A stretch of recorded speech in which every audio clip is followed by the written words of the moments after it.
And now, the moment you've all been waiting for. It'd be kind of cool to do it like a reality TV Star Trek crossover where you could have like the Borg fight against the Kardashians. That would kind of work. Oh god! Yeah. You just made a Kardashian joke. That's Thank good. you. If Mark Thank you. was here, He would Mark kill was me. here, he would have been like, Yeah. I have a dog.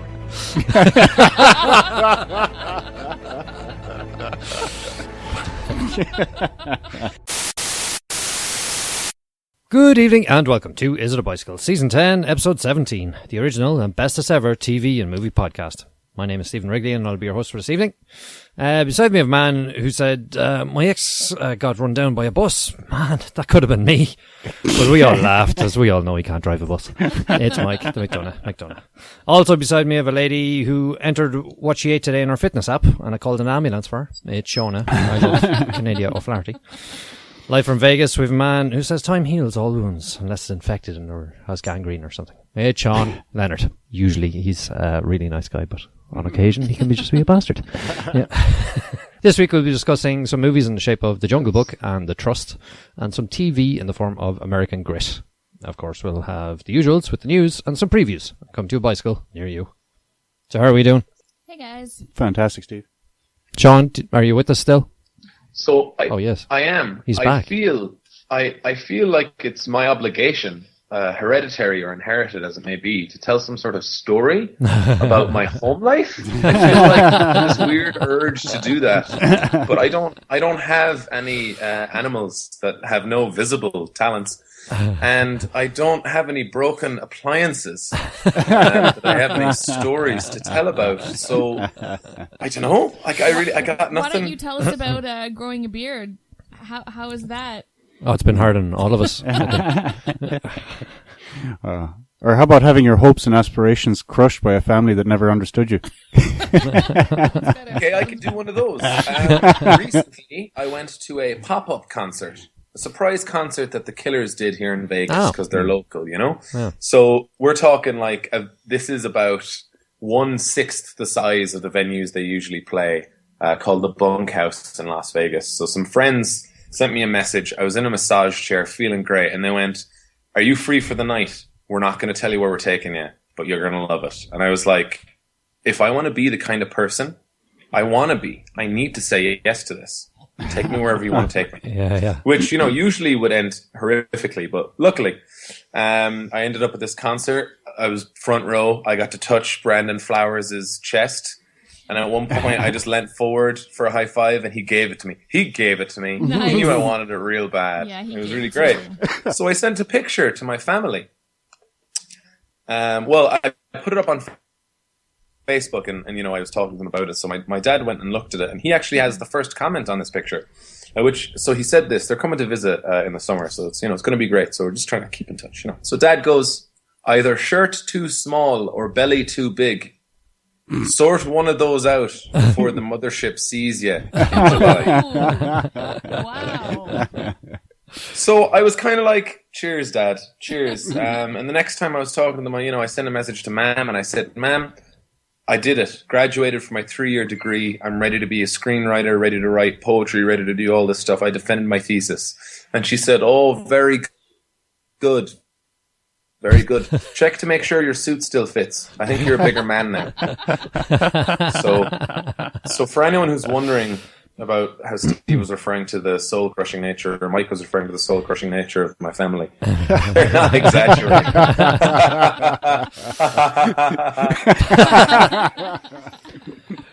John, have you ever been to Hogs and Heifers Have I ever been to Hogs and Heifers? in Vegas? Is this a euphemism? No. It's a bar. Oh, no, I have not. It's No. a bar. Yeah. Where is it located? North Las Vegas, the dangerous side. Do I need to bring my nunchucks or my knuckle puck? I don't know. I'll tell you what. I'll Google it for you. How about that? I'll send it on to you. But I've heard it's great crack and worth a visit. Oh, we'll have to check. We'll have to check it out. Or maybe we'll have to check it out ourselves, Mike, in July, huh? No? No. No, you're not going now, are you? You haven't been following the news, have you? No, I have been following the news. I thought you'd just go anyway. No. Do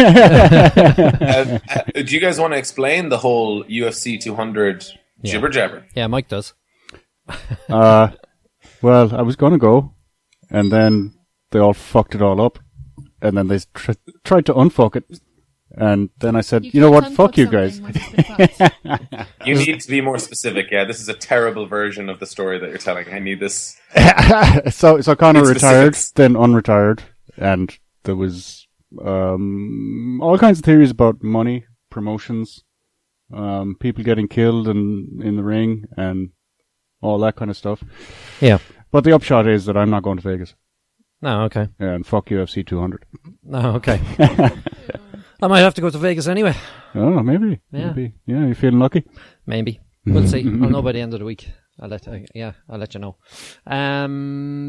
So, listen, we better start on this. We've a load to get through. Especially in stuff that we also saw that wasn't on the list. Speaking of which, Containment. Did anyone see this? I did. Yeah. No. What did you think? Didn't like it. Really? Why? Yeah. Explain what it is first, sorry. Containment it's an outbreak of a virus in Atlanta, and the CDC and the powers that be decide to lock the city down and Quarantine. try and prevent it spreading. And of course, some people will have loved ones that are on the wrong side of the fence. You know, can you just imagine what that'd do to a person? You know, especially if you were in a position of authority and you couldn't get your loved ones out. Man, I just don't know how. What's going to happen on the inside? We're going to have what do they say? A devolution of humanity and the rise of some what's the word? Unlikely heroes. Yeah. I actually saw. Sorry, I was going to say I actually saw the original Corden, the Belgian one. It was on, I think. Oh yeah, sometime last year. I didn't realise it was based on a better one. It was, yes. All right. Yeah, and I didn't particularly like the original, Oh. so I wasn't well placed to enjoy this either. Oh, okay. Because I saw them doing the same thing badly, Right. or even more badly than the first time around. Go on anyway. I'm gonna take over. I'm gonna try and keep this thread of embodying Mark going. I'm gonna talk about watching things that other people, perhaps feminine people, might want to watch more than you do to try and like bond as a unit. That's me. Ish. Well, I meant specifically my girlfriend. Oh. She's big into horror, and Yes. I'm not a fan at all. So Containment was going to be a little like compromise, you know, Yeah. where we could watch it together. She'd like the jumps and the scares, and I'd like that she enjoyed this show that we were watching, and maybe some fun stuff would happen. Oh, he's in a the pleaser. show. He's a pleaser. You know what I'm saying? Yeah. So it opens, right? And it opens 13 days after the outbreak. And this is the first shot of the thing. And the army people put their shit together, and you presume they're in like a helicopter or something big and military. They open it up and it's just a van. And they have to run out into the streets where human beings are freaking out. Everyone's going crazy. And Rachel, my girlfriend, right, she just goes, oh, I like this. 13 days in, that's class. And then they flash back to day 0. Yeah. And that's what the entire episode is about, so that you get to see how all these things work. And I started going, geez, this is very cliche. This is very, I don't care about these people because they're bad actors and they're badly written. And then I went, wait a minute. That guy likes her. Even though the show hasn't told me that yet. How do I know that? Because they're not signaling it with their subtlety. Like, what is it? And then I realized I saw this at Comic-Con in 2015. It took it an entire year to show up on television.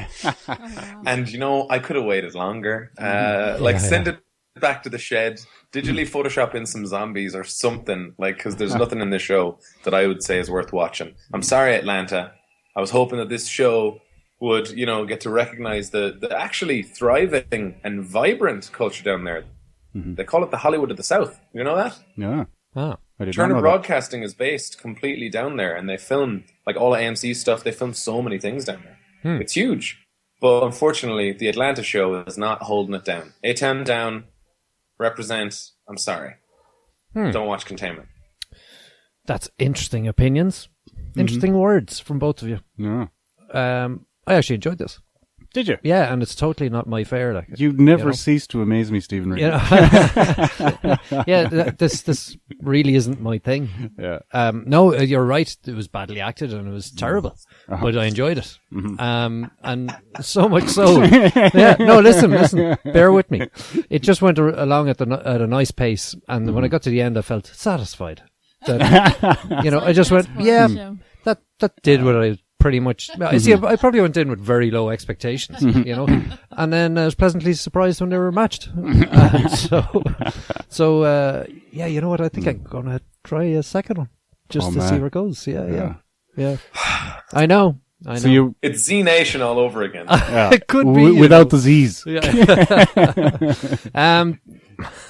Another one we saw this week, or some of us saw, was The Night Manager, and that's it's a British-American television serial directed by Suzanne Bier, stars Tom Hiddleston, Hugh Laurie, Olivia Colman, Tom Hollander, and Tobias Menzies.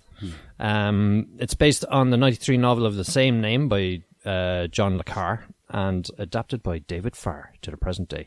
So it's about former British soldier Jonathan Pine, who's played by Tom Hiddleston, is recruited by Angela Burr, an intelligence operative, to infiltrate international arms dealers. So this, I know, I knew it wasn't on the list, but I texted Mike saying, you have to watch this because it's got the best opening ever. Mike would be just straight in. There's like guns, a C-180 firing more guns, explosions, and a pearl necklace, all in the opening. Just knew it was going to be his thing. What kind of pearl necklace? Like an actual pearl? An actual pearl necklace, but he would die laughing at the euphemism. And then when they switched to tell us where they were going to be, it came up with Cairo, Egypt, which is something that we laugh about often. Yeah. It took them quite a while to show us the pyramids, though, didn't it? It did. It did, actually. Yeah. I was kind of confused, really, until I saw the pyramids. It's the same head shot that you see in all of them. Yeah, I like this. It was good. It got me early. It wasn't just the intro. He's a very, very good night manager. And He's tremendously polite, isn't he? I like the cut of his jib. Yeah, I have to say. And he's sort of half seduced by a sultry mistress of an arms dealer who owns half the city. Yeah. Who are, it's implied that they're bad people and you don't want to mess with them. But he turns up some documents and sends them off to the British intelligence, the authorities. Yeah, the authorities via a friend in the consulate. So it's a little bit weak in places. Like she asks him to, can you come and save my life and put your life in danger? And he's sort of like, yeah, okay. And it's not like, just allow me to finish with his customers. Yeah, exactly. Exactly, yeah. That's a good customer service. And it doesn't just happen once, it happens twice. But I like this. I'm going to watch more of it. It's a miniserie. Is it a drama? 6-parter. Yeah, it is. Drama thriller. Drama-ish, yeah. It's great though. It's just some good writing. Yeah, it's really nicely shot. They obviously spent a lot of money on it. Hugh Laurie is brilliant as a bad brilliant. Guy. Yeah. I never had him down as a bad guy, but he's got real presence at it. He does. Yeah. I struggle to believe in Mr. Pine. Really? Yeah, he's. As you said, he risks his life at the drop of a hat. Yeah, there is that bit. You're sort of going, okay. And then he seems to be ever so, what's the word? Emotionally involved with somebody after meeting them 10 minutes before. Yeah. And that just didn't ring true. And the air quotes international enforcement agency. Yeah, that doesn't exist. Yep. I mean, why couldn't they just made it MI5 or something, or MI6 or something people have heard of? Yeah. That was a bit dumb. Well, it's a bit like the Bletchley Circle kind of people, aren't they? Yeah, they're kind of hidden away in a back office with no heating. Yeah, and no budget. Yeah. So how the hell do they do their job? Because they're damn smart. That's how. Stiff upper lip, Mike. Yeah. Well, actually, the woman in charge of it seems like she'd be more at home at the miners' strikes in the 80s than than the playing fields of Eton. But True. Yeah, it is well done. I thought the story was good, despite the awful weaknesses here and there. It forgave them, like, Yeah, there was enough good in it to get it over the end line. So I'm going to watch more of it. Yeah, me too. I think it's great. Actually, I think it's a bit of a find. Actually. I just wanted to touch on The Ultimate Fighter. Started season 23. episode 1, and it's just got a horse load of monsters with some great fights, and looks like a great season ahead. So, did you see it?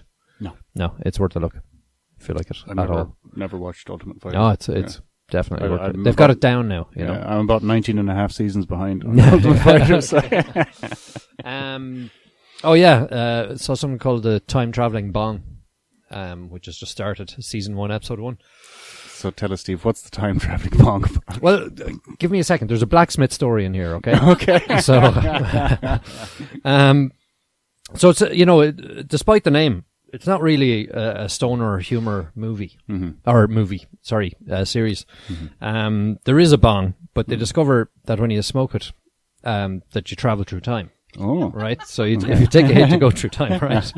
And then if you smoke it again when you're back in time or forward in time, that you go back to where you were. No, okay. Right? Yeah. Except if you smoke it and you go back to the witch trials and drop it and break it. Oh, yeah, that'd be unfortunate. That'd be bad. And you get a blacksmith, the local blacksmith, to put it back together again, and it doesn't look like it should. And then you end up bouncing around time. And it's actually, it's a lot of time jokes rather than...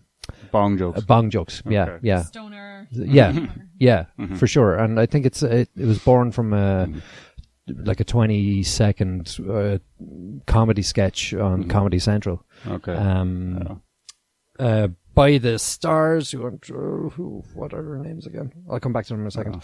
The Witching Trials is quite funny. But what they do with each trip is they sort of point out, how shit those times were. Like the Witching Trial is completely sexist. Right. Like your man, they immediately looked at her when they appeared and went, "She's a witch." Yeah. Oh, what about him? Oh no. Oh yeah, I'm a witch. You're a witch? No. I'm only joking. I'm not a witch. Okay. So she ends up in stocks and he ends up having a party with the lads. This kind of thing.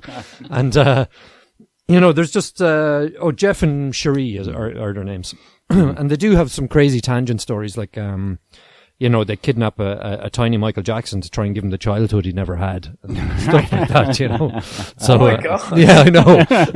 And there's dinosaur ones and all that kind of stuff. But it's kind of funny. It's mindless. Do they make the joke where kidnapping a tiny Michael Jackson child might give tiny Michael Jackson the wrong idea about what things are okay? And what's bad and what's not. Yeah. Yeah. Tell me, is this animated? Like, what is No, this? it's not. No, it's live action, I guess. Like a live action half-hour comedy.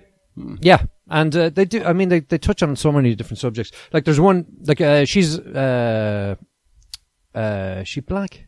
I think she is black. Yeah, she is black. And they. Okay. No, I'm trying to remember. I've seen a lot of TV this week. Yeah. So at one stage they I'm just thinking that's the whole joke actually, because they take their puff and they go back in time and they end up in these cotton fields and they kind of look at each other and go, "Are we really going to fucking do this?" Really seriously. And they go, "Fuck it, yeah, let's do it," And so the jokes run from there, So yeah. I'm watching this show based on your recommendation, Steve. I'm watching the show. What's it called again? Time Traveling Bong. It does exactly what it says in the tin. Actually, speaking of bongs, did you hear Big Ben is going offline for 3 years? Really? Yeah. A refurbishment or something? Yeah. Oh, no way, really? Yeah. I think they said it's a first extended off in 157 years. Wow. Oh, wow. Yeah, but they will retain... Which they would know because it's a clock. Yeah. Yeah. A very, very big clock. But they will retain a reserve bong capability for special occasions. Oh, right. Okay. Are they going to dismantle it then? Or? Not entirely, but there'll be a lot of work done. Oh, okay. I don't think we'll be taking it off site, but there'll be a lot of stripping down and probably a bit of work for an old blacksmith. Yeah. Best of look at that. Yeah. Shona, Daredevil. Yeah, I finished season 2. Oh, yeah? Yeah. I liked it. It was good and you would recommend. I don't want to say anything that might in any way be a spoiler for people who are still making their way through it on Netflix, because I know it's new-ish out. But I just found myself binge watching. Once I was on House of Cards, Daredevil went on, and it was all I watched whenever I got a spare moment. I really liked it. There was a few really satisfying moments in the season. I had some issues with the pacing of the season, and also the two storylines that were going on, I sometimes found a bit of confusion, that some maybe necessary information was glossed over a bit in the name of speed and kind of moving on. But that said, I mean, it was still really entertaining. Sean, you've seen it already, haven't you? Yeah, I was going to ask your opinion about the various love stories that are going on in it. What did you think about I guess you'd call it a love triangle. Yeah, I think that for me, it kind of came back to the pacing issue, where I think, one of the stories gets focused during one of the main plots, and then the other aspect of the love triangle is focused on in the secondary plot. And it created a lot of I didn't find the tension particularly believable in terms of the way things moved. And I don't want to say too much, obviously, for fear of giving anything away. Yeah, I thought it was, it frustrated me, but I suppose that's what love triangles are supposed to do. But I found, Did you have any skin in the game? Like, were you rooting for somebody? I was rooting for, the hot one. Okay. I won't Charlie even Cox? say who that was. Well, no, I mean, people So do shallow. know who's like in the series. So like each of the episodes, it basically is like an arc, right? So 4 episodes, and then the last few episodes is a culmination. And the trailers that have come out did like show the segmented nature of like the Punisher arc and the Elektra arc being like two things that were going to feature. Okay, so if we can work off of that information, then I found the two arcs to be a bit disjointed in terms of their connectivity. I mean, I know that they obviously are connected, but especially with the Elektra arc, the backstory to what they're fighting there goes into such detail about who it is they're fighting and why they're fighting and how that relates to, the Punisher. And I found that aspect a bit disjointed. Like, I got really confused sometimes about, like, who are we fighting again? And what are they doing? And why is this more important than this? And why is that creating tension here? And why is this happening? So, I mean, that's my one complaint about the season. But I enjoyed seeing Matt Murdock kind of being torn between his love interests. I was really happy with the way that the season ended. What did you think? Yeah, I'm super excited and I'm invested. Like, it basically comes down to one of the classic superhero things. Are you going to be two separate people, or are you actually one person pretending to be another one? And is that a case of, Clark Kent is Superman only so he can save people and he's actually a farm boy? Or is it a case that Bruce Wayne is just a mask that Batman wears because he has to exist in the world? So I liked Elektra being so pivotal in terms of how Matt saw himself in the world, and the various things you think are going on being stripped away in terms of like revelations that come out as time goes on. But I wept twice over the course of the season. Once because of one of the features of the Matt-Elektra relationship. And just when it comes to that time when it's like almost like you were saying with the time-traveling Bond, are we really going to do this? And when somebody has a speech where they put it all out on the line and go, this is why I feel this way about you, and I think that this can work. And then there was another speech. Interestingly, the Punisher gets to have a speech about love at one point. Yeah, that was a good one. John Humdinger. Yeah, John Bernthal acted as his arsehole off throughout. I thought that was that really got me as well. Didn't like that they made the Irish bad guys for pretty much the whole thing. I don't appreciate that typecasting, that the Irish are all gangsters and like criminals. No, I feel a bit terrible. put upon. Yeah. I feel like I've been discriminated upon. So, Well, they give the Russians the week off, I guess. Yeah. yeah, that's true. That's true. And the Asians are all baddies as well. Oh, so, yeah. I mean, there is that. There is that indeed. Yeah. Yeah, at least we're not Serbians. Those guys get an awful stick. Yeah, they do, don't they? So Game of Thrones is back. Oh, What about Jon Snow, Mike? Jon Snow. Yeah, no, we'll say nothing. We'll just say it's awesome and it's back. Have we ever brilliant. actually been allowed to talk about No. Game of Thrones? We can't even talk about season 1. It's under embargo for 6 seasons. Yeah, I know, because I know some people who still haven't seen it, and I'm just afraid to say it. Oh, yeah. Yeah, I just can't talk about it around them. Just can't. I just won't. I think there has to be kind of a social agreement that Yeah. you can. I think season 1 would be okay at this point. Like today, I was in the hairdresser, and the guy who was washing my hair, I didn't know who he was, so I was just like, "Did you watch Game of Thrones last night?" And he did, so we talked about it. Yeah. And my take, as it would be when I talk on the podcast, I said nothing, but he wanted to have like a conversation about the episode. All right. Although we're surrounded by people. All right. So he's just like Oh, the rat. talking about The stuff. rat. And I'm just like, oh, Melisandre seems interesting. Yeah, especially after last night. And then he's kind of talking in details, and even though I watched the episode, I'm sitting there cringing, being like, please stop talking, because there could be any number of people in this room cursing you right now. Yeah, that's true. Yeah. That said, I only watched Breaking Bad. I came into it when it was in the final week of the final show. Right. So I had to run around my office like threatening bodily harm on people if they told me about anything that was happening. But that was because I was aware that having been so far behind, I thought season 1 at that point of Breaking Bad would have been fair game. So I think some Game of Thrones people, if you haven't watched it yet, I think season 1 through maybe 4 is probably fair game. Yeah, probably, yeah, yeah. Yeah, that's true. It's it's 2 years now. So Daenerys' brother is killed by Khal Drogo, everybody! Stop it. Somebody Ned somewhere Stark is gets going a to terrible haircut. yeah. That haircut doesn't make it out of season 1. What else is back? Oh, Silicon Valley's back. And it's fantastic. It's hilarious. So it was left off at the end of season 2 where they were going to force out, what's his name? The actor is Thomas Middleditch. Thomas Middleditch, I can't remember the character name right now. Anyway, dude that came up with it all, trying to force him out of his own company, and that's where it was left off. So, so it's great. It's great. Hoodley's back in it, and there's going to be some cameos this year with the ex-CEO of Twitter and I believe Mark Zuckerberg. Maybe as well. Oh, yeah. Oh, you should see just the way they play it. Like it's brilliant. It's brilliant. They're really like referencing, current sort of up and comers and that kind of thing. It's brilliant. They have it down, and they're saying that they actually had your man from Twitter in sitting with them while they were writing as a consultant. Wow. So he said it was brilliant, and he had a great time as well. He was in like for 2 or 3 days a week in between jobs. So yeah. So there's this thing, right?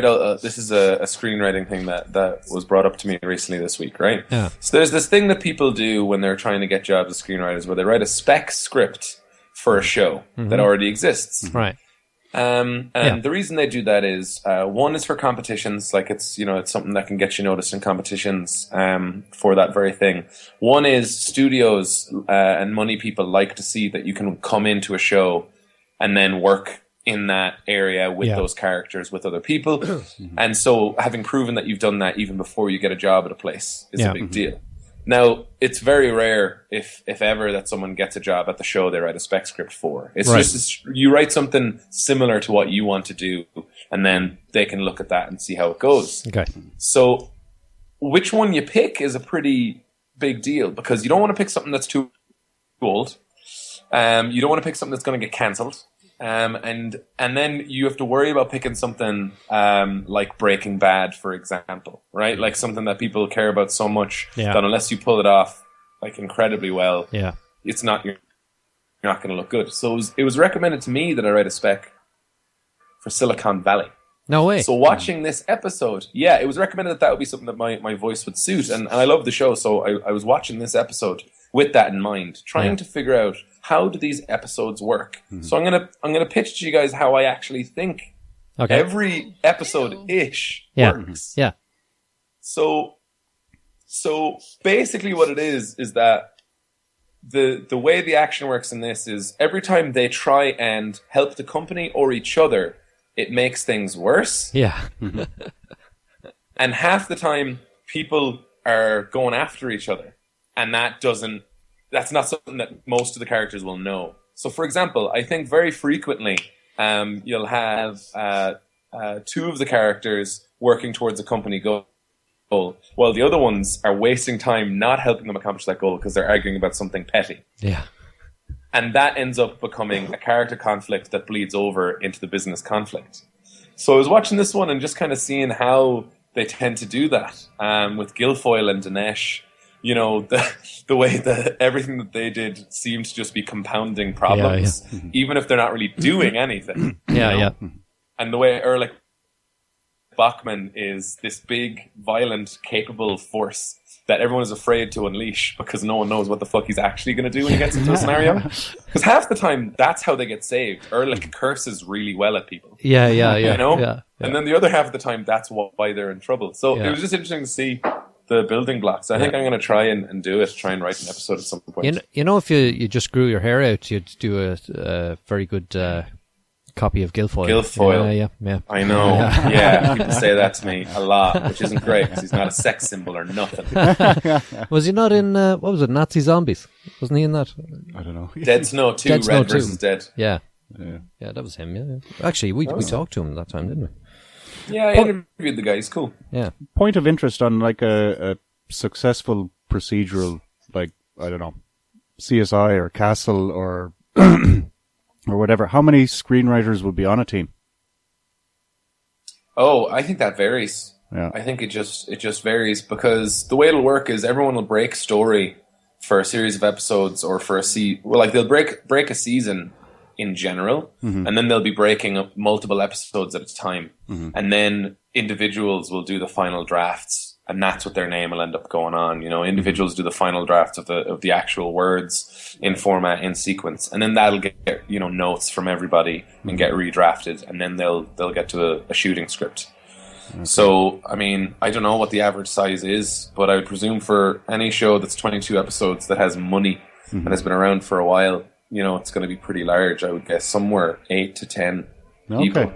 Yeah, so you're not plowing a lonely furrow then as a screenwriter. It's very much a team thing, yeah. Yeah, it's very collaborative. Like, it's weird. Like, I've used the story before about how the Modern Family guys have 2 rooms now because, like, the 2 creators apparently don't like working with each other. Okay. Not that they necessarily fucking hate each other. It's just like they want to be separate. Yeah. So they have like separate rooms working on different characters that they tend to, once they're at the forefront of an episode, it's like, okay, well, that room's going to write the kids better. That room's going to write Phil and Claire better. You know? So I don't know. There's no set way you can do it. At a certain point, once somebody's in charge, the showrunner, the buck stops with them, and they could just be like, I like small rooms, and everyone's going to do a lot of work. Like, remember True Detective Season 1? Nick Pizzolatto wrote every episode of Season 1. Wow. Which is... He says he'll never fucking do that again. He was like, I can never... That will never be the thing that I do. So, and he was working on the episodes themselves after they were shot, or after they were written, so... Wow. It's crazy. There's lots of different ways to do it. Night, folks. Thanks. Yeah. Okay. Moving on. Okay, let's go to the news.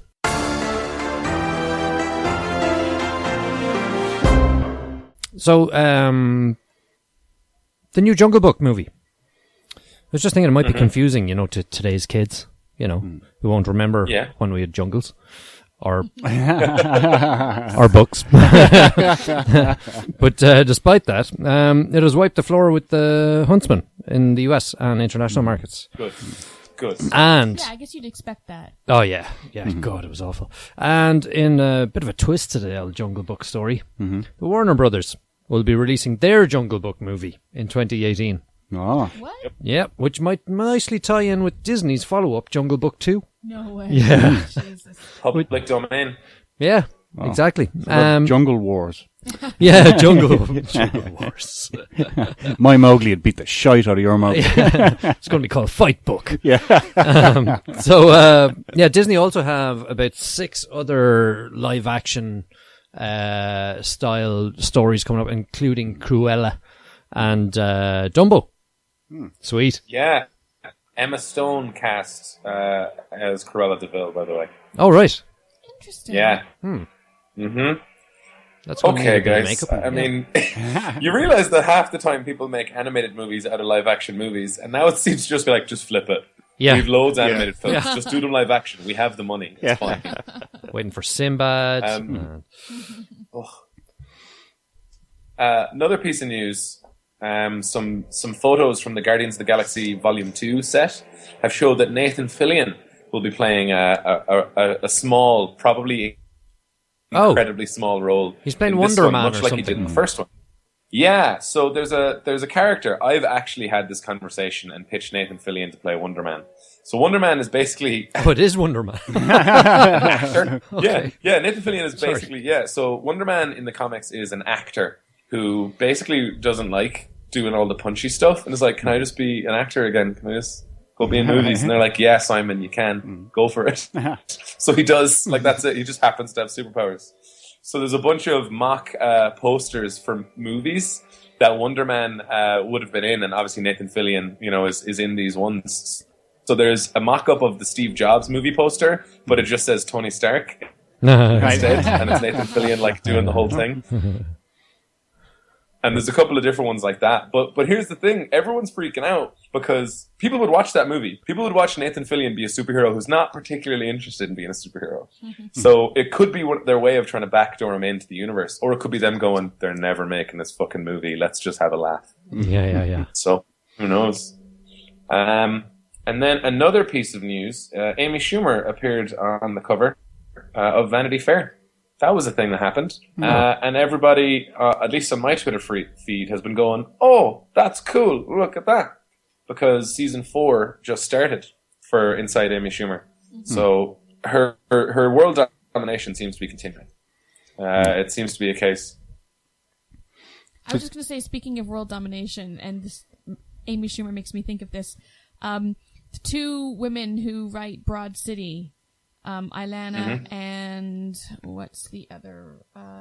Anyways, they seem to be cameoing in every comedy going. I've seen them. They've been in Inside Amy Schumer. They've been in, what was the one? Oh, Girls.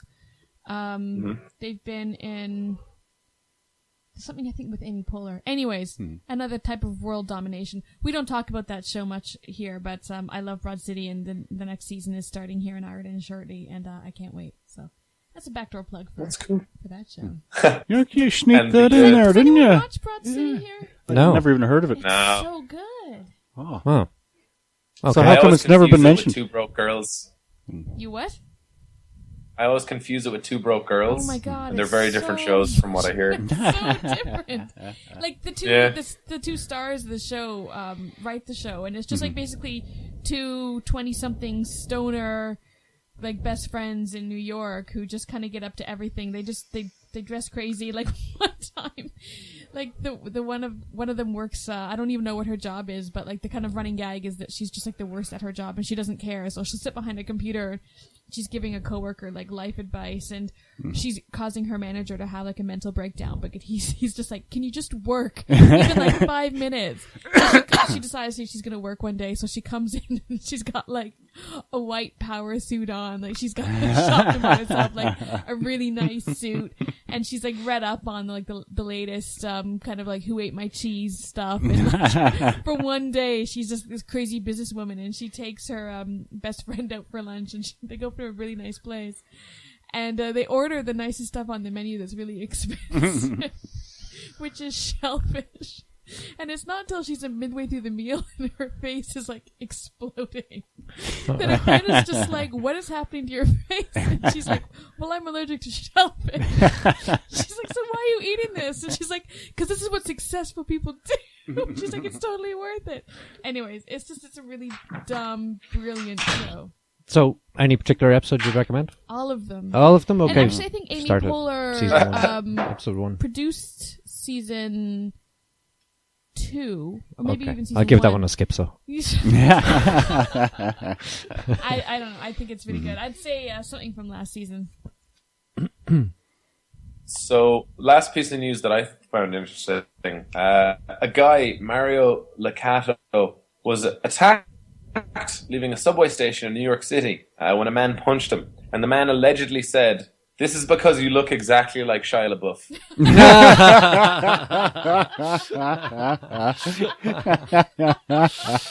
Classic. Respect. I'm looking at a picture of him. Like his face is busted up. Like it's not like horrific, but he's got a black eye and that kind of bruise where it's also gone white around the edges, and he's got like a bandage on his face. He looks a lot like Shia LaBeouf, guys.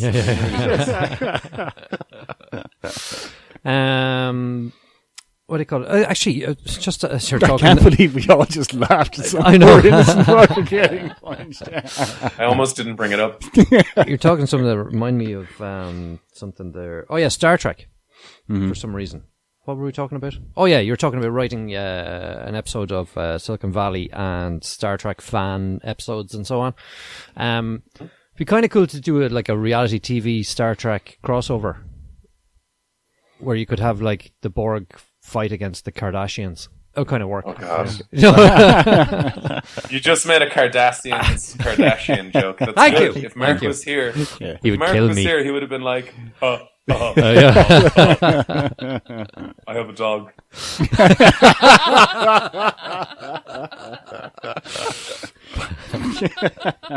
Right, moving on. Okay, let's talk about the first of our movies, which is The Jungle Book. Sean, for those who do not know about The Jungle Book, tell us. Mowgli is a man cub taken in by a pack of wolves, or as I call them, woofs. And though the woofs wish to protect him, it seems that a man-hating tiger, played by Idris Elba, Shere Khan, is like, no man cubs. Man cubs become men, and I think men are terrible, and I'm gonna fucking kill him. And everyone's like, what's gonna happen? So Mowgli has to figure out how he can stay safe and how he can keep his pride or pack safe too. You get some help with Bill fucking Murray. Bill fucking Murray.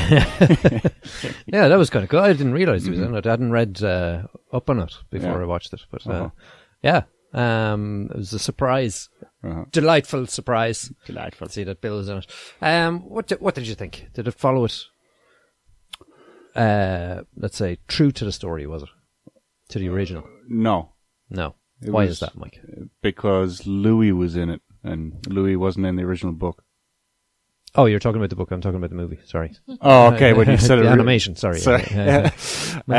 Yeah, it's pretty close to the Disney movie. Was it 64, 67? Something like that. Yeah. Yeah, I thought they were pretty bang on. They got all the major bits and pieces. They in. hit all the main tropes, let's say, in it. Except Louis disappointed me. Did he? Yeah. Why that? Now, he was also the source of the biggest laugh for me when I heard Christopher Walken singing I'm the King of the Swingers, or trying to. I thought that was just hilarious. But he was, I just thought he was just too big. Just too big. He was exaggerated a little bit too much. And when I saw him, I just thought, oh, God, really? Wow. I don't know. Like, it's King Kong. It's not like a large orangutan, you know? Yeah. You know what I mean? A little bit OTT. But anyway, that was the only bit of negativity I had about it. I thought this was great fun. I'm sure kids worldwide love this. Fucking love it. Yeah. What did you think, though, kiddo? They did. They did, indeed. $500 million worth this week. Yeah. I didn't really want to watch this. Yeah. Because I didn't really like the Disney cartoony thing. Because it was too musical for my liking. All the I'm gonna be like that's been played at I know, it's been overplayed. That's the fucking problem. Yeah, kids' parties for 40 years, you know. Yeah. It's like Christmas songs, you know. Yeah. You just stop playing them, Jesus. No more Wham. Yeah. But I did actually really like how they handled the music in this, because they gave the nods to the classic songs. Yeah. But they didn't go overboard with them. It wasn't a 10-minute set. Yeah. And they were almost quiet. You know, you had at one point Baloo was just humming it in the background. You know, it's not a big thing. Orchestral arrangements as well. Yeah, and the what do you call it? For want of a better word, the CGI, the making of the world, I thought was amazing. Yeah. I just can't believe they weren't real animals. Yeah. What about Mowgli though? Like even his like the way he moved and everything was very, very close to the original sort of gangly kid. You know? Yeah. Did you notice that he was all elbows He and arms? definitely copied the walk. Oh yeah, for sure. Definitely copied the walk. But even to get it down with a kid that age, you know, that's what was really impressive now. Just there was a couple of times where it wasn't even like a big bit where he's walking away or anything like that. He was just jumping down off something. And it was just the way just completely the way he moved was the exact same. He must have trained that for months and months. Like. Well, here's the thing. His performance is one of the most interesting parts of the movie for me. Because I think when he's trying to act, it's a bit obvious, it's a bit not great, right? Yeah. But when he's just there, when he's just being like a kid and he's put in this situation, and you have to imagine, like, he was surrounded by people dressed in green suits, like people with tennis balls. Yeah. Like, for those moments, the director, John Favreau, and that kid complaining, right? And he's just going, oh, great, so nobody ever tells me anything. And I'm just like, he just seems like a fucked off kid who doesn't know that he's in extreme danger. But I do. I'm very worried now because they're in the tall grass. They can't see where they're going. Oh, shit. Oh, I thought he was well used. I don't even know if I could call it a performance. Maybe it was a performance that got out of him rather than one that he put on, you know? Yeah. Did have a little problem with his diction. There was a few sentences here and there where he sounded like suffering succotash. You know? Oh, really? Yosemite Sam. Yeah. And I think, you know, had they been more careful, they probably could have edited that out, or you got him to re-say the words. Or I reckon that was part of him. I don't think he's an actor. Like, for all I know, I think he hasn't done that, like, vocal training. Like, actors spend so long being taught how to say all the right words in the right order so people can hear them. It's a really boring thing, but I don't think he went through it. I wonder if it was a money thing. Do you think that they were like, listen, we can only film with these huge cameras for so long every day. We need you to just, you know what? I'm not going to, he's dealing with a lot right now. Because I'm sure they probably didn't have a lot of money to make this movie. Disney, it's obviously a very low budget kind of thing. He was hand down the back of the couch. What was I going to say? I sort of had those thoughts too going into this. Oh God, is this going to be a musical? I'm just kind of half dreading it. It could be really bad. But it caught me. I was interested. Stopped looking at my watch pretty much immediately. I enjoyed it. I thought it was good. I thought it was a very good remake, actually. I would go so far as to say that I much preferred this to the original Disney. I thought there was some genuine fear in this. Whereas the original Disney is kind of it's very kiddie. Where like this is also a kids' movie. But there's a couple of scenes where it's like, oh, this just got real. Like, and some of the action scenes, particularly near the climax, are really exciting. They're really well done. You know, even as an adult, I was kind of getting into it, and I was like, oh my God. And then kind of slapping myself, get a fucking grip, man. Jesus. What age are you? You almost caught yourself feeling like a child again.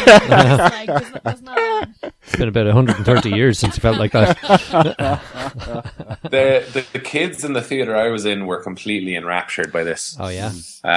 There was a lot of kids, which made, you know, sneaking in beers and drinking them a little more difficult. No, or the kids stealing them off you. Kids, like this thing was packed. We went on a Monday, and this place, the theater was packed, and the kids were doing like I was using them as my thermometer, like gauge in the room sometimes, and there was a lot of times when they were like, "Oh no," they were like, "Oh no," because they still think that like when bad stuff happens in the movie, that like legitimately bad shit could happen. Like they're like, "No. If he doesn't get away, everything's ruined." This guy, like, I like him. I want him to survive. All that stuff, you know. So there was a lot of that. There was. I agree with you. Like, this movie didn't matter to me. I don't care about the animated version, the book, the story. None of that. It doesn't resonate. But it really got me at a couple of points because the music was really beautiful the way it was arranged in terms of the score. A lot of the time, I thought it was scary. Shere Khan was a great villain. Idris Elba did a great job. and Bill Murray. Actually, I really like that as well. And the CGI, like I would almost go see this again in 3D, you know, just to see what that would be like. Because there's moments where I'm like, how the fuck did you do this? There's a moment and it's in the trailer when Mowgli is sitting on Baloo's belly and Baloo is floating down a river. Yeah. And I was just like, this is already impressive because the kid's splashing water around, you know, like, and it looks I don't know what's not real, you know. And then Baloo spits water in his face, and the kid goes, "What the fuck?" Like he's surprised that it happened because I presume somebody just shot him with a water gun at some point, you know. Yeah. But it looked real. Yeah. It looked like he was sitting on a bear, and the bear was like I was like, what? Which part of this is made up? Like I don't understand. Yeah. So it was very, very well done. Great movie. I would make this a first kids movie. We were talking about this last week about the BFG. I would happily watch this with any group of young peeps. This was my first movie that I ever saw in the cinema, and the second movie I ever saw in the cinema. the original animated movie, obviously. In 1962. Yeah. Yeah, it was top of the queue when it came out. Yeah, Called me old, you fucker. Yeah, it's a great movie. Like my only criticism is the Louis, the Monkey King. Bit. Yeah. Christopher Walken. I love Christopher Walken. Just he's not a singer. He ain't Louis Prima. Yeah. You know, that original song was so, you know, significant, you know, and I just don't feel it was nailed.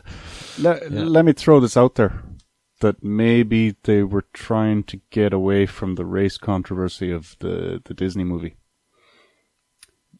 Because when that originally came out, people thought that it was a parody of Louis Armstrong and black people in general. You know, I want to be like you, trying to be white. Okay. And that stuck with the movie for a long time. Oh, I see. So by making him so big and so obviously gorilla-like that you couldn't possibly associate him with African Americans of any kind. I thought Louis Prima was Italian, though. Oh, he was. All right, okay. But that never stopped a politically correct person I see. from giving out shit about stuff. All right. So, yeah. So I think I'm only supposing that maybe they tried to make it as far away from the original as possible. Okay, yeah, yeah. I also think that they only felt they had to do the song because it was popular. I don't think they needed to. Yeah. Like, because what they went with was like almost spoken word thing with very little actual like singing. Yeah. And it was creepy to me because I didn't really know about what this character was like in the last one. So I found it creepy. I was like, this isn't, oh God, this isn't like, this isn't Disney to me. Like this is, well, it is a kind of Disney, I guess, that I haven't seen in a while. The creepy, like, you know, there are monsters here, you know, like as well as princesses and knights and these things. Yeah. Because I didn't care about the song, I think it worked for me. But I could see how some people would have been disappointed with the way it was done. Maybe it was disappointment. Yeah. Also, did you stick around for the credits? Yeah. Yeah, so cool. Just the way they looked. Yeah, like. just the way they went about it, let's say. I don't want to say too much about it because, you know, spoilers. But it's worth waiting for. Yeah, it's cool. Yeah. He joins the Avengers, if anyone's okay, do we want to mark this then? Okay. I really enjoyed this, despite my best my best reservations. And you know, taking it as what it is, which is a kids movie, I was really impressed, and I think it's thrown back to almost an old-fashioned fairy tale thing, where fairy tales are actually scary. Yeah. As opposed to the bland, sort of modern-y fairy stuff. Yeah. I'm going to give this boy an 8. Very good. Wow. Sean? Yeah, jeez. I agree with Mike and everything he said. I really wish I'd seen this in 3D, because apparently Jon Favreau made this movie in part because he thought it was a perfect 3D movie. Yeah. Like, this is why you make 3D movies, with the CGI and like the jungle scape and all that, that stuff. But I'm gonna go with a 7 for now. I thought this was great. It was a great film. Definitely bring your kids to go see it. Yeah, agree with both of you. but I'm going to go with an 8. I thought it was really solid. Yeah, it's great. I'll watch it again. No doubt. Cool. And you won't wear a mask this time. I won't wear a mask this time. No. Okay, so next up we have first of our TV, which is, or our only TV, which is American Grit. American Grit. Shona, American Shona, Grit. tell us about this All fantastic right. show. Sorry, that was too gritty. Yeah. American Grit is a new reality TV show hosted by WWE wrestler John Cena. It stars 4 military war heroes from the Navy SEALs, the Marines, Rangers, and Army. And 2 others, yeah. And they each have to handpick a team of 4 civilians to coach through various obstacles. And then the winning team at the end of the season can win $1 million. So the first episode, we see them picking their teams and doing their first challenge, I suppose. And then at the end, the team that doesn't win the challenge, the 3 teams that don't win the challenge basically have to submit a team member to run the gauntlet, except for they call it something else. The terminology in this show is a bit weird because they're trying to make it all... The circus. Yeah, the circus is like your gauntlet, and then your challenge is Evolutions. called evolutions. Which is ridiculous. Yeah. American Grit. Now, this is right up my street, as you can imagine. Yeah. Do you mind if I start on this? Please, Steve. Okay, Itching to get out of the gates on this yeah, one. no, I just got to let go on this. Yeah, you can save it later if you feel the need. Yeah, this is awful horseshit. Well, you know, it's the same as all the others that we've seen with the same team thing and so on. But I think this is. It just felt cheap. I know the prize is big, but it felt cheap and staged, more staged than normal. You know, let's say like Survivor or so on. Especially with John Cena standing right in the middle with the guys off to his shoulders in perfect formation. And then he talks to the people as though it wasn't scripted. Yeah. You know? And that drives me mad. It just drives me mad. Then it doesn't sound scripted for you? No, that it's completely... Oh, you don't like that it sounds natural even though it isn't. Are you listening? That they're trying. You don't like that it doesn't sound natural because it isn't natural. Exactly. Okay. Yeah. It's just maddening. And I just couldn't get over it. For the listeners, Yes. let's reenact a conversation. I'll be John Cena. Okay. So tell me more about why this is important to you to win. Because it's got $1 million fucking dollars, man. No, you have to say because my father. Oh yeah. Oh, is this a down by the lake story? Yeah. Okay. Because one day my father brought me down to the lake and he saved me from drowning and such, and then I caught a big fish and it was a monumental occasion in my life, and then I knew I wanted to be a Marine. Wow. Or win $1 million. Yeah. So when you win, you're gonna be winning for your dad. My dad, my family, and everybody here, all their souls. Well, he and I are gonna be right there cheering you on.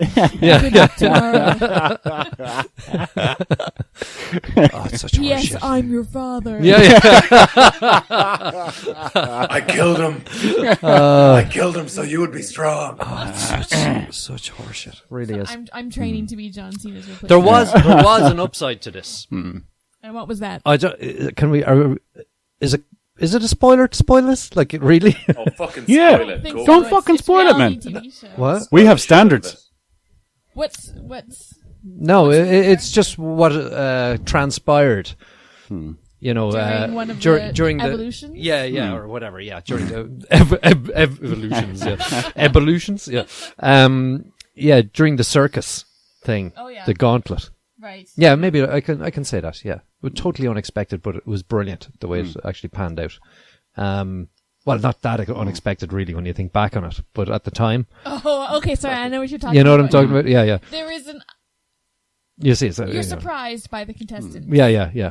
in a great way. But Yeah, it's- how they work together, do you mean? No, Where they work individually. there's personalities. Have you and seen then the end? Yeah. Each of Yeah, the well, like, I know what personalities- happens. Yeah, Yeah. yeah. But you do have a lot of bullshit personality thing going on in the middle where some people are trying to one-up others and that kind of just bitchiness. I was just like, oh, okay, that's another reason that... No, that's exactly a reason why I wouldn't watch this shit, so...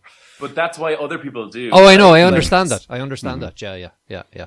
So the personalities and then the format are the only things they can really control. Obviously, they need a good editing team. They understand how sound bites work. I mean, they have John Cena, who's been doing this for fucking 15 years in the WWE. Yeah. They're fine for sound bites. Let's not worry about it.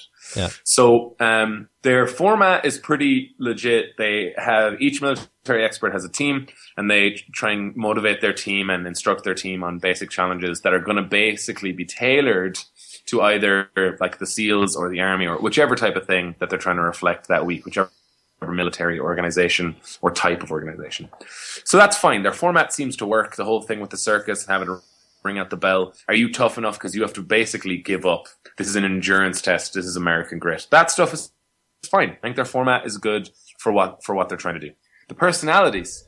I didn't give a shit about anybody except that one fucking guy. Yeah, that one guy. The dude who just is like, he trains celebrities in Hollywood as well. He's not like a soldier or a cop. He's like, I train. But he knows better than all the soldiers. I do fitness for celebrities in Hollywood. And I was like, but yeah, and I was just like, at one point, they have they ask them about the terrain and the weather and how that's going to affect them. They're doing their confessionals, their interviews. The upcoming challenge, how's the terrain going to affect you? So, people are trying to make this an interesting response. So one guy goes, well, I mean, you can dress for cold, you can just put on layers, but you can't dress for wet. Wet and cold, that's going to slow you down. And I was like, oh, surprisingly interesting comment about the fucking weather. Well done. And then I realized that I was setting my bar way too low. The next thing it goes to is, I don't even know, the dude who looks like he emerged from his mother's womb fully formed and just glopping full of ab. Yeah. He's just a big ab and a toe. And he just goes, you to make that your autobiography. The weather. He just goes, the weather, and it obviously cuts away because he gets too excited or loud or whatever, and it cuts in the next thing he says where he goes, these guys just got to the wilderness. I was born here. And I'm just like, you live in LA. Like, what? What are you talking about? Why are you my favorite? Why do I want you to win? He's like a mega coked up super trainer. I love it. I love it so much. Allegedly. And when he talks about how, and then weirdly he talks about how I don't need to big dog anybody. I don't need to talk about how great I am. I'm just going to be sitting in the corner, and when it comes time to compete, I'm going to smoke everybody. And I'm like, what are you doing right now? Do you have any self-reflection capabilities? You know what? I hope you don't. That's what this show is for. So I was following him all the way throughout. He was my anchor for the show. Every time he showed up, I was like, you're going to be a fucking dick. I love it. Gotta find Everybody else seems boring. Gotta find him on Twitter. See, now this show is the kind of show that I love. Mike and I have talked about SAS Who Dares Wins, which I think is a comparison that was just ripe to be made here, wasn't it? And that's the British version of the show. Basically, they took 4 military personnel again, but each episode focused on the boot camp that branch would have for potential recruits, is the way that the SAS show did it. But it was the same kind of thing. You had civilians who were doing boot camps for each leg of these various... We had the... who were the Russian... Spetsnaz. Yes. Yeah. Oh, that was crazy, that episode. So they did all this kind of amazing training, and then at the end of it, you have the person... And it was the same thing. They can get kicked out if they kind of have a crappy attitude or whatever, but... basically, you only leave once you give up in the SAS version, like American Grit. So when I saw this show, I thought this is going to be amazing because I love this kind of show. It's going to be fantastic. But the huge downside is that this is an American show, so it's been heavily Americanized. And because of that, the format that you're talking about, is the kind of thing that I hate about reality TV show. I like it to be a bit more raw and a bit thank more you. uncut. Not so sleek production, but in American Great, you know, it opens up, we have patriotic music with the voiceover of John Cena talking about how much he fucking loves America. And there's a flag in the background just fluttering, you flying know. in the background. And there's an eagle goes past him. It's really, you know, and he's just like, I love America. And we're going to see how much American grit these people have. And then the show, being an American version of reality TV show, focuses a lot on the drama between the contestants, which I hate. No, when I watch America's Next Top Model, I don't mind a bit of it. But when I'm watching, like, an endurance test of athletes who have physical skill that I don't have, I mean, I want to focus on a talent that they have. I mean, they already have something that makes them special, so I would like to watch what makes them special.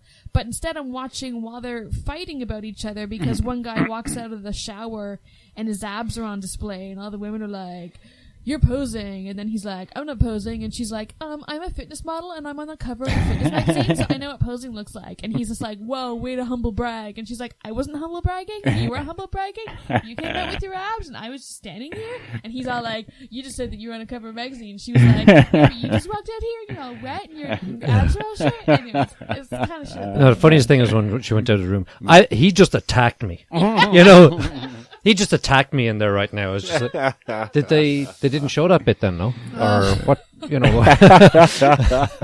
Yeah. It's, Switch it off! yeah, it's the kind of thing that drives me mad about these types of shows when there's a legit reason that I could, you know, I'd be impressed with these people, but instead they just See, I think you're being a bit self-deprecating there in saying that you watch this, you know, because people have this talent that you don't have and blah, Right, blah. right. Yeah, I bet there's a few of them in there that can't do 50 press-ups in a row. Huh? Yeah. Huh? I don't know. That's not, right. not just fucking girl press-ups either. Yeah. No, I do man press-ups. Yeah. Nor Me gave and birth in John the last Cena, year. man. Huh? Mhm. Yeah. There you go. Baby, come out sideways.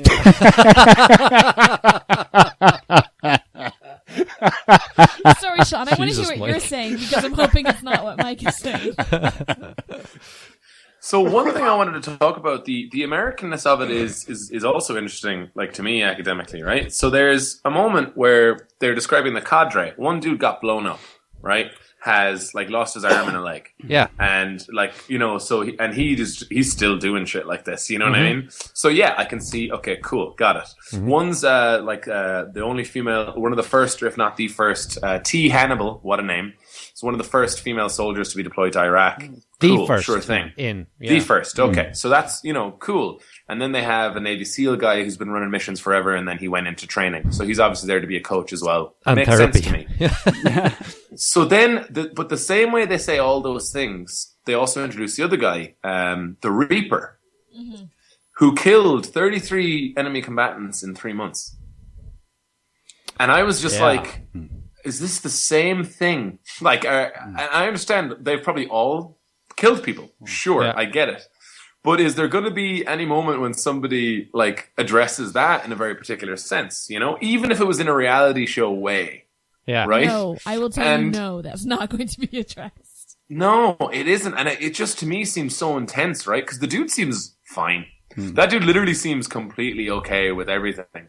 At one point, I actually did watch some of the second episode because I wanted to see if they like focused in on other characters and if that would in any way make me want to hate watch this.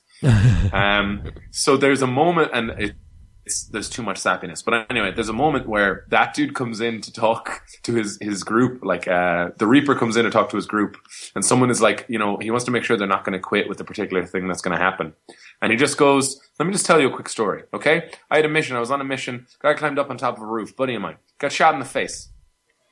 Oh, yeah. Literally in the head. Bullet lodged in his head. That's right. Fell off the roof, landed on the floor. You know what he did? He got up with a bullet still lodged in his skull. He got up, he killed the guy that shot him, and then he finished the mission. If he can do that, you can run on a sprained ankle. You can do that. And then he said, it's all in your head. And I was like, make a joke. Make a joke. Make a joke. Make a joke. Nobody made a joke. It went to commercial. And then I stopped watching. It is crazy hearing the stories that these vets are kind of dropping in as motivation, because like you're looking at running the gauntlet for a reality television show, and they're like, my best friend was killed at point blank range when I was on a mission with him. He was a great guy. And you're like, what? These are incongruous pieces of information. I know. But that one just went from like 0 to 100, you know? It's crazy. But the thing is like, I think these vets, it'll be interesting to hear some of their stories. I actually also really like John Cena as a host. I think he's really likable. One of my notes says that I think he's the best thing about the show. I really enjoy him, although he has no neck. And he just kind of stands around like literally a brick that has a mouth. And he's just like, American grit. Oh, you can believe when the cameras are off, he's pumping there behind the thing. Oh, he's getting ripped. You know, you could just see him be like, ah! Yeah. Fun note just about John Cena's American Grit, because that is something that gets called into question, because he wears dog tags into the ring and he's never been in the military.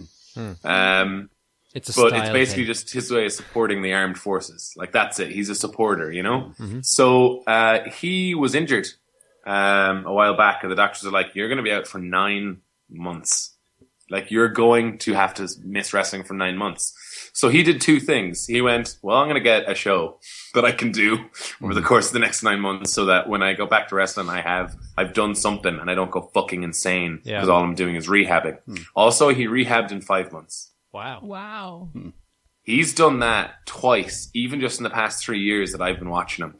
There was a time when they were like, you're not going to be back for a year and a half, man. You're not going to be, and he was back in like 9 months. Jesus. Aren't steroids great? Really? They do amazing. You should see his training videos, because they did this like time-lapse thing where he was like, you know, on camera every day just for a quick thing, just to show what he was doing. And he was just cheating. Like, he was ignoring the doctors and basically would do stuff like he couldn't move like 1 foot, basically. So he was like, so what I'm going to do is I'm just going to train everything else. And then after a few weeks, I'm going to start just doing 1 foot. I'm going to cheat it and try and do like 1 foot stuff to start getting back into it. Gradually just start bringing this in.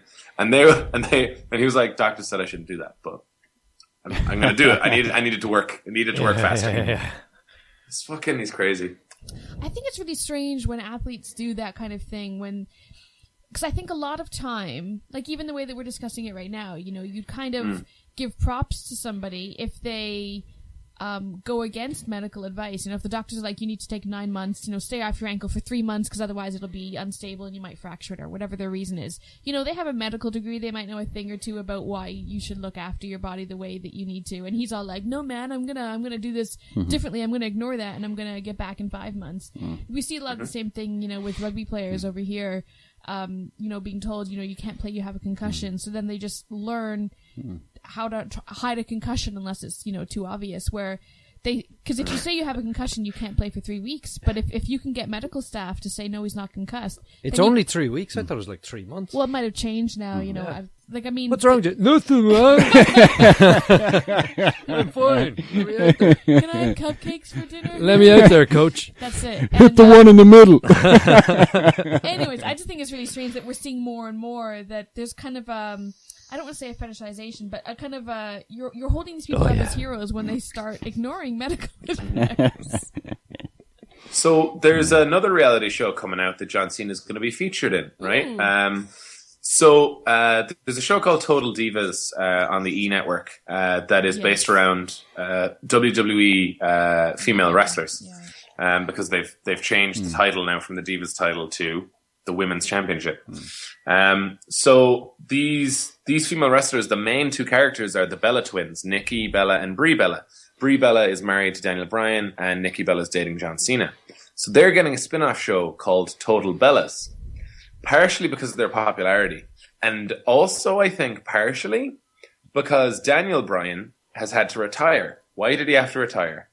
He got a bunch of concussions and other like injuries to his neck. So he was out for a long time. And they were doing these tests saying that, like, you know, I mean, he's physically cleared. And everyone in the fan side of things was like, why aren't they letting him wrestle? Like, what's going on? So then he shows up one night and he has to retire. And he says that he'd been getting concussions and he'd been shaking and had been hiding it For a little bit, he hid it from his wife, and then they both were hiding it from the WWE. Until it got to the point where they both were like, no, like, this is not worth, like, you're gonna fucking die. You were going to fuck. I know this is the only thing you've ever wanted to do, but you're gonna die. So I think partially it's because now that's what he's gonna do. That's gonna be his TV show as well, Daniel Bryan. And John Cena.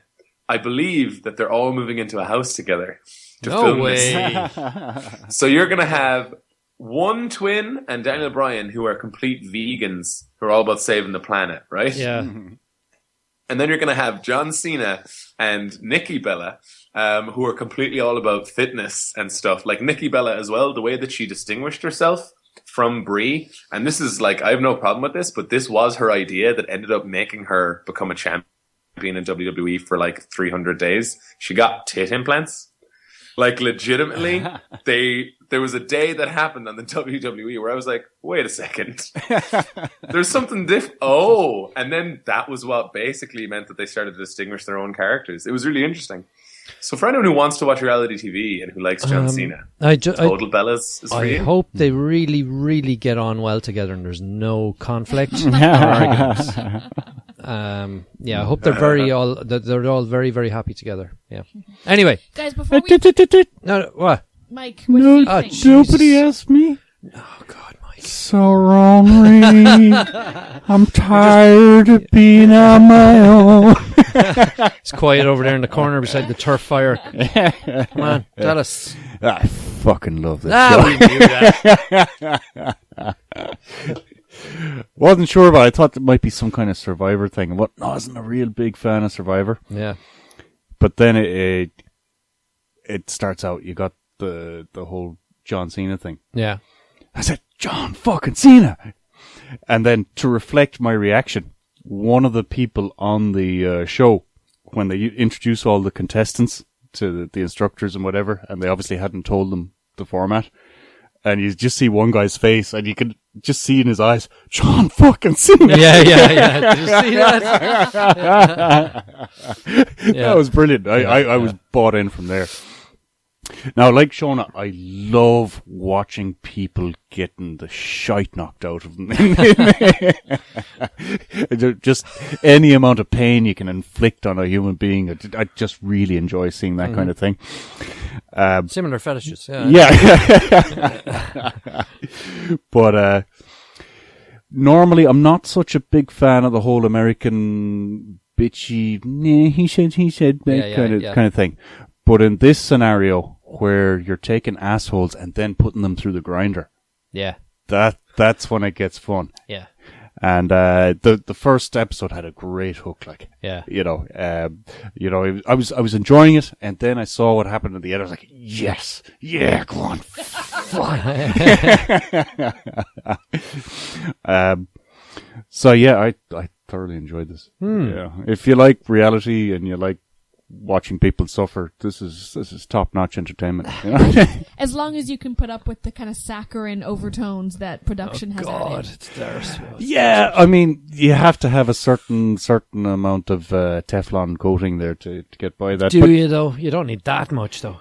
It's about 15 feet thick. It obviously annoyed the piss out of you. Oh man, no end. Yeah, where it was like water off a duck's back for me. Okay. You know, I was really touched, like when John Cena took one of the guys aside and, you know, he put him straight. The dressing down. He put him straight. Man, that was the best part of the episode. Yeah, fucking hell. That was really good. When you were discovering yourself, she was being awarded the Blue Medal of Honor. And he was just like, yeah. That's bitch. right.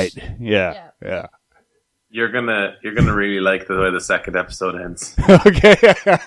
Yes. One of the contestants who I've been ignoring, or at least the first episode I ignored, gets I think he bought in, and a lot of these contestants have bought in as well to all of everything that's being discussed. Those tiers are at least real to an extent, right? Yeah. But at one point something happens with the endurance challenge. Right. That, by the way, anyone who came up with the idea for the show knew was eventually going to fucking happen. Well, for sure. I mean, especially that endurance challenge. Yeah. And then one of the dudes who's on the same team as a woman who goes through some difficult shit starts weeping. like this very tall, like athletic, I think former NFL player, right? Yeah. And he just starts going, God damn. I mean, if I go out, that's the way I want to go out. Like, and he's very clearly like so inspired by this woman, and I was just like, all right, fair enough. Sean, can I tell you That's something? tough to do. I did see the ambulances actually in the preview for episode 2. So it looked Sean, I interesting. have to say, I also cried. You saw it. You watched I episode saw 2. episode 2, yeah. Oh god, That's an damn it. automatic That's fucking it. thriller. I know. So That's three, a big three- point. Do you see the pointy finger? There's pointing at you. Talk to the hand. But I have a question before we finish with the show. No, I'm done. Do people drink whiskey by shots? I don't think I've ever heard of that before. Only people who don't drink whiskey. Your fucking sister drinks it by shots. Does she? Like I said, it's only people who don't drink whiskey. Yeah, it seems pretty common over here. Yeah. I didn't know that it was. Usually it goes like this, right? It goes like this. All right, lads, we're doing a round of shots, tequila, and then someone goes, "Oh no, I don't drink tequila." Right? What? Whiskey? And they're like, "Yeah, just whiskey is fine." Okay. So 20 of them, please. Yeah. Okay, 3 trailers and the filler, yeah? No. No. Oh. No. I watched 2 episodes of this really shit show. It happens to be really shit. Oh. But hang on, Sean. But I mean, our definition. point of order. You watched the second episode. But not because he liked it. Doesn't matter. Hate watching counts. Yeah. Fuck the show. Yeah. I'm never going to watch it again. My critique of this show is that it's very, very shit. poor, Yeah. and people shouldn't watch it unless they really like reality television terrible. a lot. It's gladiators, basically. Oh god, it's not I even wish half it was as good Gladiators. as it was. I love Maybe Gladiators. it was good, I suppose. Okay, so next up we've got the second of our movies, which is the... Oh, it's Trust. It's just trust. Trust, not that trust. Not that trust. The trust. Dead Trust. So it is about a pair of cops investigating a drug invasion, stumbled upon a mysterious bank vault. Stars Nicolas Cage and Elijah Wood. So, this has a mad, eccentric sort of Nicolas Cage in it. It does. And a very grounded Elijah Wood-ish. But he's not that grown. This was fine. This is fine. I thought I didn't think it was an amazing movie. I didn't think it was a crap movie. I just thought it was middle of the road, grand, not great. A couple of funny things in it. Things like so they find this vault, and the whole thing about it is that they're trying to break in and how to go about it and so on.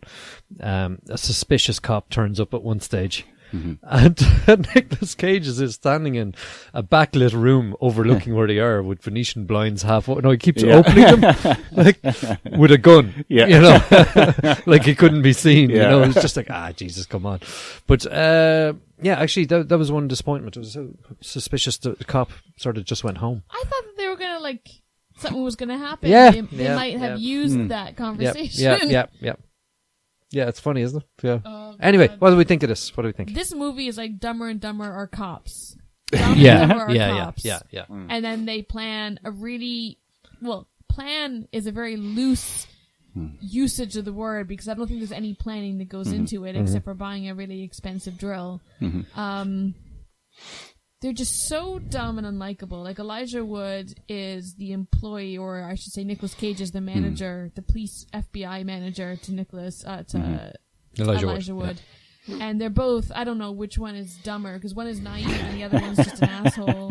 Yeah. And then, they plan this, they're kind of doing cop work, and then they find that there is something suspicious going on, and they're like, are you thinking what I'm thinking? And you're like, oh, they're gonna get a special agent group and they're gonna solve this crime. Yeah. But no, they're like, let's commit a crime. Yeah. And there's no leap of faith. It's just okay, that's the obvious conclusion of what these two police officers are going to do, is commit this Ocean's 11-esque crime committed by Dumb and Dumber. And it was just so annoying to watch. Things like what you're saying, we have characters popping up out of nowhere, like this police officer who's suspicious that shows up, and you think, something's going to happen here. They're either going to kill the guy and then kind of get into it, or the guy's going to get away but then secretly call the cops on them, or You've seen too many movies, Shona. Nothing happening there. There are people in the apartment that they're having to use to drill into this safe that, become endangered, and nothing really is done there. Yeah. The way that the film unfolds in terms of its ending, Oh, it just ended. I don't know that I can say I saw any point to a story. Yeah. I really didn't like this movie. I thought it was so dumb. There was a point in the movie, like the big reveal, and my reaction was literally like, "Oh, that's what it is." Yeah. That's literally as tense as the movie got for me. Yeah. Mike? This is a strange one because, like what you said is all valid. It's not a lot happens, but they do the not happening much thing kind of interestingly sometimes. Have I just butchered the English language? Yeah. Like totally. Like for example, in the I think it's the opening scene. Elijah Wood is having sex with a nubile young lady, and her breasts are all over the screen. But they very deliberately zoom in on a birthmark underneath one of her breasts, which I thought was a very interesting way of getting us into his mindset without anything being said. I thought that was nicely done. And what's his mindset? I forgot about that scene. Like, why was that scene? He's some kind of OCD kind of thing. He's just he fixates on a detail and he forgets about the bigger picture. Right. So I thought that was a nice way of doing it. And that is carried through the rest of the movie. There's certain things with other characters which in the big picture are minor issues, and Jim, Nicolas Cage, obviously sees it in the big picture sense. He's like, this is not something we're dealing with, but he can't get over the detail on that. I thought that scene was just an excuse to have like tits open a film so that people's attention is caught. Well, I mean, I did appreciate the fact that they did do that, but I think there was more to it than just gratification for Mikey. No, it worked for me as well. And I loved the venue. Really? The setting? Yeah, it was like some kind of 2001 Space Odyssey, but with scumbags. And it, what's the word? I don't know if it was a fair reflection on the Las Vegas Police Department, but they certainly portrayed the feeling that everybody in this town is a scumbag. You know, whether they've got a badge or not, they're all on the make. And I'm sorry Sean couldn't comment on that, but what can you do? It's Vegas, of course there. Yeah. And even at one point they go into a casino, and it's so not cool. Yeah. I thought that was an understated way of showing the conflict between the law and how things actually work in the town. Not that it made it a better story. It's just that it was interesting how they handled that, you know. So what I'm trying to say is it's not as bad as as you're making out. It wasn't that good, but it wasn't that bad. Yeah. It was grand. I thought. Grandish. Yeah. What did you think of the acting? Well, Nicolas Cage, I feel like I've seen him play this character before. He does that in his sleep. Like the crazy. That's the thing. I was watching him and I was going, I can't believe he's getting better movies. Elijah Wood is a good actor as well, but he's not done anything major recently, has he? No. Nothing that you sort of go, oh yeah, he was in that and he was brilliant. Yeah. Kind of after Lord of the Rings and Spider-Man, his stock went down. I think he kind of prefers to do indie films. He's probably got like a lot of LOTR money, so he can do like cred work now rather than money work. And isn't he part of like Leonardo DiCaprio's posse?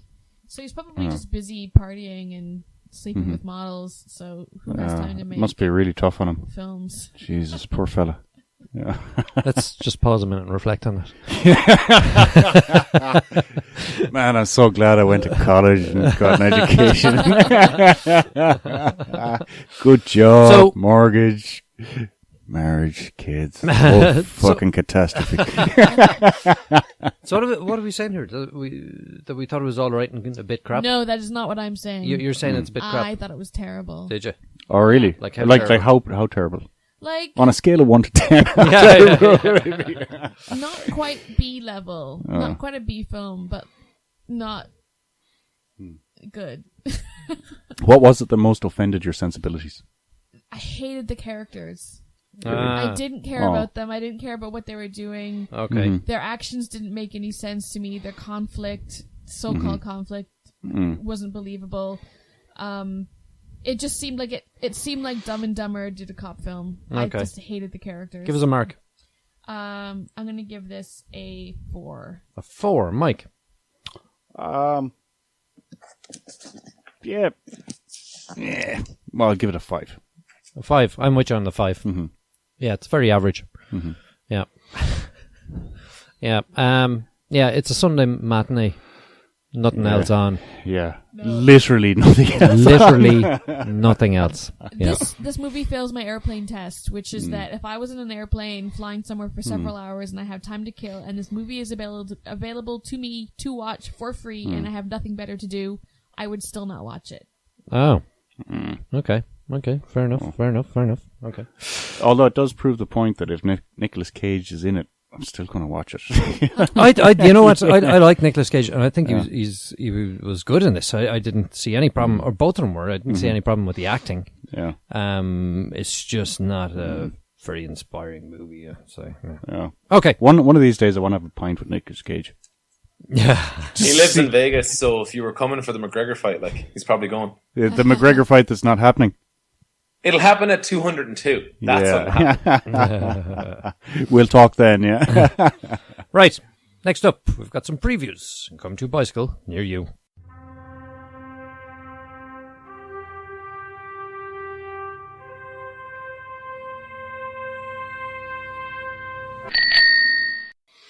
And a bit of breathing. Sorry. Next, okay, so the first one we looked at was Jason Bourne. So this has Matt Damon back in the driving seat. It has Julia Stiles, Tommy Lee Jones. Did I see Alicia Vikander? Yep. Mm-hmm. And loads of other people. So this looks like more of the same but better. Pretty much, I think that sums it up. Yeah. Can I just take a moment for a fist pump? It's got Jason Is Bourne that what I think it is, Mike? and Tommy Lee Jones in the same fucking movie. Wow. Whoa. Yeah. So are we all excited? We're all going to watch this? Yeah, this is really Words good. fail me. Okay. I Okay. think if you guys had to choose between Bond films or Bourne films, is it a competition even? Bourne. Yeah. Yeah. Bourne for me. Yeah. Well, It's just On smart. It's just smarter. Bourne. no. It like you got to take the long view. I Yeah. mean, there's so many great Bond movies. There have been some not so great ones. And Like, a lot of terrible Bond films. yeah, like but Bourne only has 3-4 movies to work off. You know, it's easy to So be you're great. basically going for quality over quantity here. It's easy to be great for 4 movies. To be great for 20 out of 26 or whatever, that's a much taller order. I mean, if that was what the numbers were, sure. Yeah. 20 out of whatever, right? When it's closer to like 10, then maybe you need to start realizing, I think what Mike is saying is he's going for quantity over movies that make sense and are good. Yeah. What would you go for, Sean? Bond or Bourne? Oh, I mean, bondage. look, I Every don't have time. the relationship with Bond that Mike does or that most people Mike's age do. You know? So Bourne, I'm just saying, like, Bourne has been around to me basically as long as Bond, you know. So definitely Jason Bourne, even including the Jeremy Renner one, which I quite liked. I'm sad Yeah, I liked that it they're too. ignoring that character's story. But I'm excited. I don't know what I think about the pitch. it seems very generic. You know how in all these movies you haven't remembered things, and it's about you finding out things. Yeah, do you want to do one more, but you remember everything? Yeah. Okay, so then what would that movie be about? You kill people, I guess. Yeah. 'Cause that would be the only thing. And have exciting I guess escapes. they're just gonna kill everybody. Yeah. So hopefully they keep some of the subtlety, because the Bourne films were really dramatic and had amazing action. So Yeah. we'll see. There's a great scene in the trailer for this film where like Bourne's in a desert in a fight club, it looks like, and he just walks up to like a massive guy, one punch, and it sounds like he's hitting pure metal, and the guy just hits the ground. It's a clang. And they were filming Bourne, the Vegas scenes. They were filming those recently. Those haven't been done for forever. Like I'm very impressed by the speed at which the trailer got out with all the Vegas shots. You'll be able to see my house in the movie. Awesome. Is that the one burning in the background?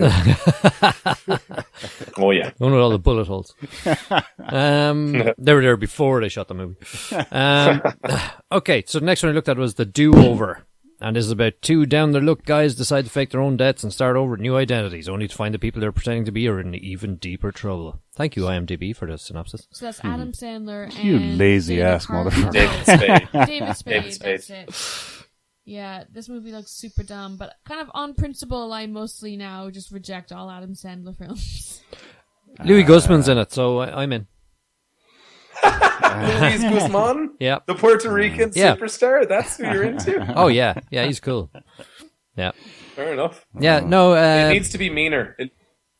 I know what you mean by Adam Sandler movies, but I think this might be a little bit more than a normal Adam Sandler movie. Yeah, because it's Netflix, so there's a bit more money put into it. It looks like it's been made better, but it still looks pretty shit. It looks like he's working for someone this time, Yeah. you know, rather than it being Happy Madison Productions or whatever. Oh, it could be. I I mean, don't it know. is Happy Madison. Is it? Is it? Yeah. Okay. It is, yeah. Yeah. They signed a 6-movie deal with them, Netflix. Oh. So basically, that's why the Ridiculous 6 was a thing. Here's the thing, right? It's very smart, because they have an inbuilt Adam Sandler audience, and they can track all those views for the movie they just released, right? Ridiculous 6. So they know that now every time someone watches Ridiculous 6, they're going to get this movie, The Do-Over, is going to be suggested. Hey, just have fun watching that movie. Which, if you got to the end of it, you probably did. So just go on to this next one. It's called The Do-Over. It's got similar characters, similar ideas. The jokes are going to be the same. It's going to be fun. Now imagine that they get to do that with 6 films in a row. They can do Adam Sandler marathons. Nice. Oh. I like Adam Sandler. Fuck you guys. Me too, but he's not trying. He's not trying anymore. Not recently. He hasn't been coming out of the think. gold recently. Yeah. Happy Gilmore is still fantastic. Anyway, yeah, I love that movie. Eat pieces of shit like you for breakfast. Shooter McGavin is such a funny fucker. But You eat shit for breakfast? I was thinking of Kanye West. You eat pieces of shit like me for breakfast? Would you eat pieces of shit? eat shit. breakfast, What's the people basis? shit. Thank you. I couldn't think of it. The last one I looked at was The Founder. There's the story of McDonald's founder, Ray Kroc. And this stars Michael Keaton, Patrick Wilson, and other people. Nick Offerman, of course, sorry. Yeah. I'm in. This looks good. It looks like The Big Short. They're talking directly to the camera to explain some of the business concepts. And we'll see. It'll be carried by the strength of performances. I still find it like I found myself debating internally while I watched this trailer, thinking, do I want to see basically a film that is a commercial for like how McDonald's came to be? And I thought my first reaction was no, this is a weird product. A commercial for how it came to be. Synergy. I don't know. It seemed like the Facebook movie or Lego. But then movie. I started thinking, Okay. exactly. I watched the Facebook movie and I liked it, and I liked the Lego movie. So why do I have issues with watching a movie about McDonald's? But You just don't like McDonald's. You're just being probably. ridiculous, I'd say. Yeah, probably. No. But I know what the initial There's thought was. something in my head that's twigging, saying like, "This is weird," but then the other part of my head saying, "Well, what's weird about it that you haven't liked in other venues?" So Doesn't mean it's not a good story. Yeah, I don't know. It looks intriguing, but part of me is weirded out, but I don't know why yet, so I might get back to you. Do you think they'll sell more burgers Probably. due to it? I don't know, maybe.